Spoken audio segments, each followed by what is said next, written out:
Simulation 7. This is the Terraria Experiment, where I play hardcore characters on legendary difficulty in order to learn the game better. Specimen 7 went to the right to get wood, and then grabbed a wooden boomerang from a chest as my first weapon. I went into the cave and found a minecart rail and a pinky, which I killed for a whopping 4 gold. I explored on the track until a slime jumped on me, at which point I recalled instantly. Benefit of using hotkeys now.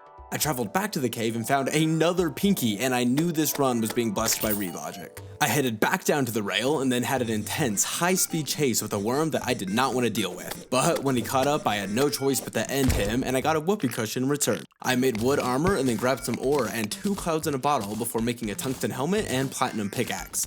A bit of exploring and mining later, I found Hermes boots and made myself a sapphire hook, platinum bow, and full tungsten armor, and then found a glowing mushroom biome, which is where I've died the most in this series so far. I carefully grabbed more ore and several heart crystals, bringing my life up to 220, at which point I recalled. It was time to make a base, so after exploring a little bit, I found a snow biome, which was perfect. I grabbed some wood and then waited out the night in a little cave while I got some materials ready.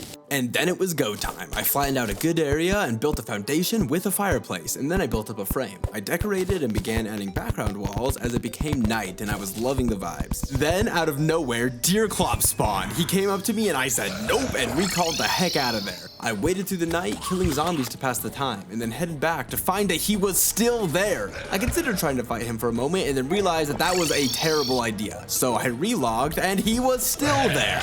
I tried again and he was finally gone, so I made my way back to the house where I made a storage room and some NPC houses. I also added a nice stairway and then a basement along with a bedroom so I could respawn here. At this point, a few NPCs had moved in and things were looking great. I was nearly out of material, so I made a few mana crystals and then returned to the cave. A fairy showed me to a life crystal, I found a snowball cannon, and then headed to the surface to find a new cave.